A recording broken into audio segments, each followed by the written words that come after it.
Bom dia a todos, bom dia papai, bom dia mamãe, bom dia criançada, alunos e alunas. Hoje, sexta-feira, 28 de agosto, né, de 2020, mais uma semana vencendo, mais uma semana vitoriosa, né? Estamos encerrando mais uma semana de aula e estamos encerrando mais um módulo, né? Encerramos hoje o volume 3 do nosso PET, do nosso plano de estudos, na semana 4, né? Graças a Deus conseguimos vencer. E hoje nós vamos para a nossa última aula da semana, que é a aula de História, né?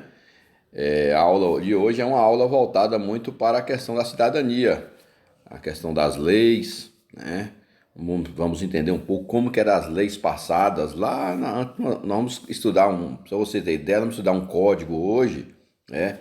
Que era um código um código de leis lá da época da Bíblia, antes de Cristo, né? 1700 anos antes de Cristo ainda, para você ver como que as leis eram duras, severas, né? Era aquele chamado olho por olho, dente por dente, né? O cara fazia uma coisa, se pagava com a mesma moeda. Mas com o passar do tempo, as leis, né, abrandaram, né, tornaram-se mais não são tão duras igual no passado, né? O direito de defesa também foi estabelecido, mas então vamos entender um pouco esse código de leis antigos, né? E o de hoje ter um pouco e também trabalhar um pouco dessa noção de cidadania. Ok? Então pega seu PET, depois da correção das atividades da semana 3, né? Pegue o seu PET e abra aí na página 74 e vamos para as orientações. Então nós estamos estudando povos e culturas, meu lugar no mundo e o meu grupo social, e hoje nós vamos trabalhar o conceito de cidadania, o respeito às diferenças sociais, culturais e os direitos humanos, e também entender que cidadania é a condição de quem vive em sociedade como participante dela. O cidadão tem direitos e como membro que aceita as regras, né? O cidadão tem direitos e como membro que aceita as regras tem deveres, né? Então o cidadão tem os direitos e também tem os seus deveres, aquilo que nós já falamos na aula anterior, ok? Vamos para as orientações. Primeira orientação, né, para os pais é ler juntamente com a criança o passo a passo, né, de cada atividade para que entendam melhor e se sintam confiantes em fazê-las. Nessa semana, o tema cidadania continuará sendo discutido. Converse com a criança sobre a necessidade de regras para organizar a sociedade. Lembre que todo ambiente tem regras a serem cumpridas, com o objetivo de assegurar o bem-estar comum. São exemplos de regras e combinados em casa, né? São exemplos as regras e combinados em casa, na escola, dentre outros lugares. Então nós sabemos, nós vivemos uma sociedade, né, que é pautada por regras, né? Não faça isso, não faça aquilo, pode fazer isso, pode fazer aquilo. Então as regras estão aí, né? As leis estão aí para ser cumpridas, as regras estão para ser cumpridas, para o nosso próprio bem-estar, o nosso e também, né, de quem nos acompanha. E para a criança, para realizar essa atividade, caso você ainda não consiga ler sozinho, não é nosso caso, né? Não se preocupe, você está aprendendo. Para facilitar, é só pedir para que um adulto de sua família lê as orientações para você. Faça com atenção. Não precisa, né? Isso aqui todo mundo sabe ler. 40 séculos, quer saber mais? 40 séculos de codificação civil. É o que nós vamos estudar. Então, vamos lá. Página 75. Atividades. Olha lá, gente. Eu vou estar lendo um pouco também pela minha apostila, porque a tela aqui está um pouco pequena e minhas vistas não estão tão boas, né? Vamos lá. Toda sociedade precisa de regras que organizam o cotidiano das pessoas. Sabemos que a palavra cotidiano quer dizer o quê? O dia a dia das pessoas. Faça a leitura dos textos e preencha a tabela com os dados solicitados. As primeiras regras de sociedade, vamos ver, é esse aqui, ó, Código de Hammurabi. Esse Código de Hammurabi, gente, foram os primeiros conjuntos de leis que existiam, né? Isso foi lá na Mesopotâmia antiga, lá no berço da civilização. Tanto é que isso aí foi um rei, né? Que ele instituiu esse código para colocar limites na sociedade. Só que eram leis severas, eram leis duras, aquilo que eu falei, olho por olho, dente por dente. Você fez uma coisa, você vai se pagar por ela, né? E rapidamente, né? Rapidamente. Você prejudicasse alguém, você tinha que pagar na mesma moeda do prejuízo que você fez. Então vamos lá. Aqui tá, já começa, lógico, tinha bem mais regras, né? Mas o texto aqui começa vamos lá, regra 218. Se o médico fizer uma grande incisão com bisturi e matar, ou se abrir um tumor com bisturi e cortar fora o olho, ó, pra você ver, suas mãos deverão ser cortadas. Se o médico fizer uma grande incisão no escravo de um liberto e o matar, deve substituir o escravo por outro escravo. Olha para você ver como que era a lei, né? Se o médico fizesse um procedimento cirúrgico, né, em alguém, em um senhor, e esse médico e esse senhor fosse e morresse nesse procedimento cirúrgico, a lei determinava que cortasse as mãos do médico. Mas se ele fizesse um procedimento cirúrgico em um escravo, o médico tinha que pegar outro escravo e dar para o senhor. Ou seja, a vida do escravo não valia tanto quanto a do senhor. Olha, você vê que leis, né? Lógico, gente, essas são leis bem antigas, né? Se um médico curar um osso quebrado ou um tecido atingido de um homem, o paciente deverá pagar ao médico 5 silos em dinheiro. Silos era, como vamos dizer, era como se fosse, silos era como se fosse, acho que era tipo um capim, né, que dava para os animais, né? Eu vou até pesquisar e falar para vocês o que era isso. Bom, na realidade o silo não era isso não. O silo era como se fosse um galpão de armazenamento, né? Onde armazenava alimentos, armazenava comida para gado, para qualquer coisa. Então o silo era como se fosse um depósito de armazenamento de alguma coisa. Então se o médico curar um osso quebrado ou um tecido de um homem, e o paciente deveria pagar o médico com esses silos, né? Cinco silos em dinheiro. Se um construtor construir uma casa para alguém e não a estruturar de maneira apropriada, e a casa que ele construir cair e matar o proprietário, o construtor deverá ser condenado à morte. Pensa aí os pedreiros, né? O cara ia construir uma casa. A casa não tinha estrutura adequada. Caísse, matasse as pessoas de dentro da casa, o construtor dessa casa deveria ser condenado à morte. Se ela matar o filho do proprietário, o filho do construtor deverá ser condenado à morte, né? Se a casa caísse e matasse o filho do proprietário da casa, o filho do construtor também deveria ser condenado à morte.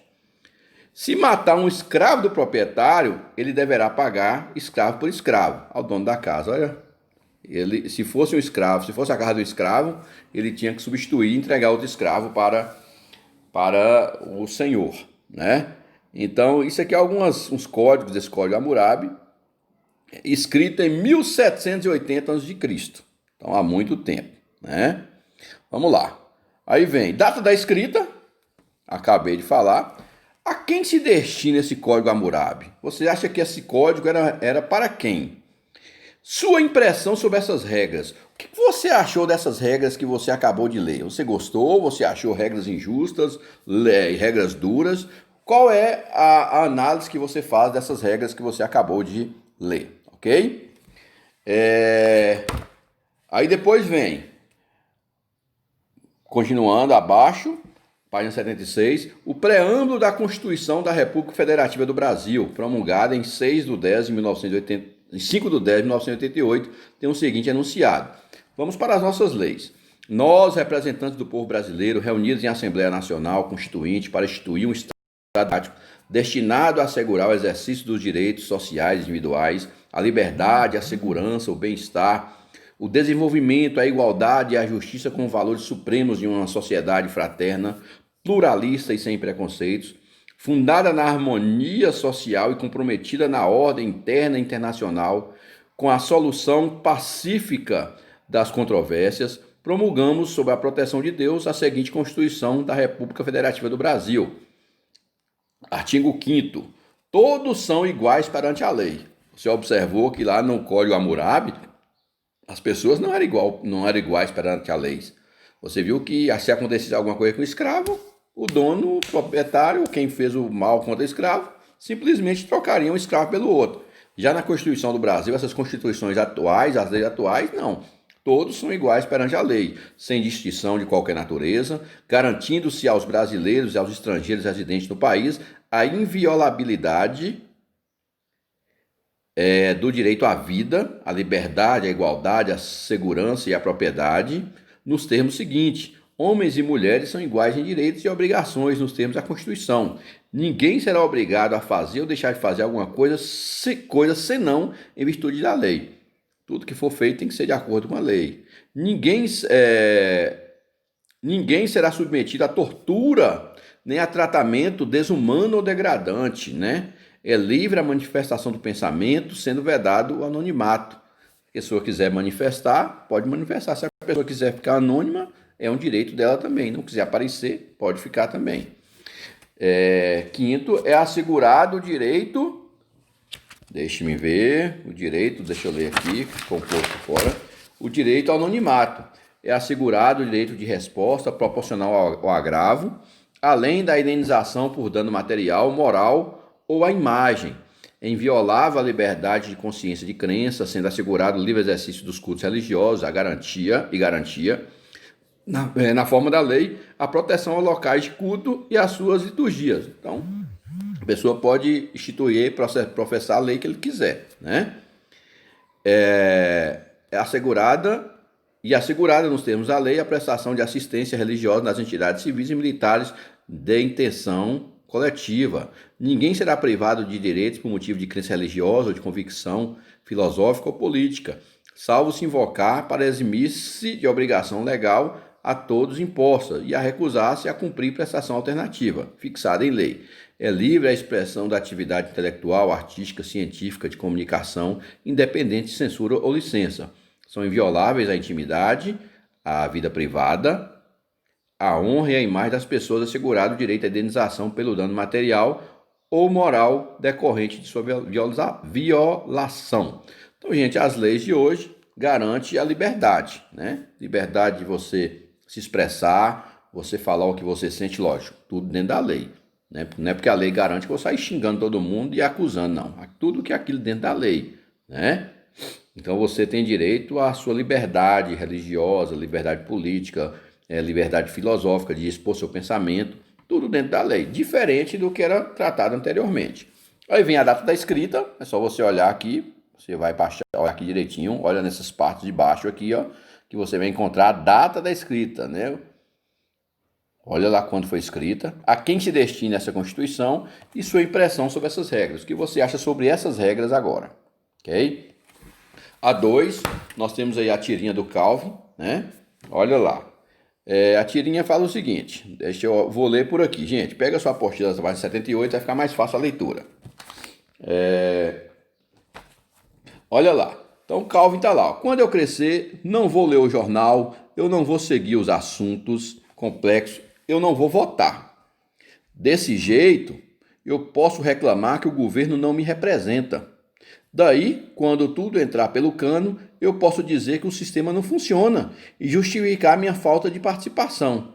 Aí o gatinho lá fala o seguinte, né? O tigrezinho. Um engenhoso plano autorrealizado.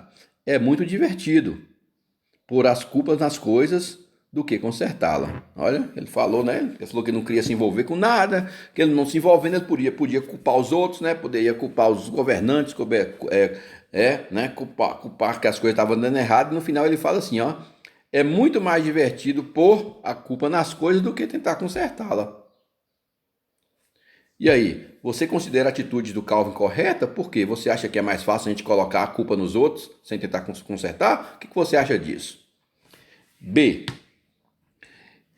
Crie um diálogo no qual o menino Calvin age como quisadão diferente do que ele está fazendo na tirinha. Então você pode criar esse mesmo diálogo, né? Pode fazer os dois personagens aqui, quem quiser, né, fazer o mesmo, usar os mesmos desenhos, pode tentar desenhar os mesmos desenhos e mudar o diálogo, né? Mudar essa ideia do Calvin, que essa ideia do Calvin, pelo amor de Deus, né? Não pode pensar assim. Você pode mudar as ideias do Calvin, ok? Colocando ele mais participativo, colocando ele mais, né? Como atuante, como cidadão. Agora eu só peço assim, gente, quando for fazer isso aí, colore pinta direitinho, dá uma vida ao desenho, até para a gente expor no grupo aqui, né? A gente postar no grupo. Questão 3. Participando da sociedade em que vive. Pense na sociedade em que você vive e nas pessoas que estão nesses locais, casa, escola, bairro, cidade. Agora crie uma regra que acha que está faltando na sociedade ou na escola. Escreva ou ilustre. Então você pode criar uma regra, uma regrinha.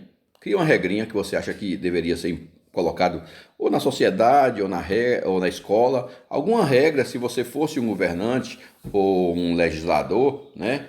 Fosse um deputado, fosse um vereador para sua cidade, você ia, né, apoiar uma lei dessa. Que lei você acha que está faltando? Né? Que regrinha, lei não, que regrinha você está faltando na sociedade ou na nossa própria escola que você poderia, né, dar ideia para essa lei começasse, essa regra começasse a valer. Depois você pode fazer um desenho dessa regra, né? O que você quis, que regrinha é essa ou que desenho que você queria fazer, né? Página 79 nós estamos, né? Por que você gostaria de criar essa regra? Escreva e explique para alguém de sua família. Então, essa regrinha que você acha que está faltando, por que você gostaria de criar essa regra, né? E aí você pode escrever e explicar para alguém de sua família ou para o professor mesmo. Ok? Então, gente, essa foi a nossa atividade de hoje. É um pouco extensa, mas muito interessante. Beleza? Estou aqui à disposição de vocês. Abraço.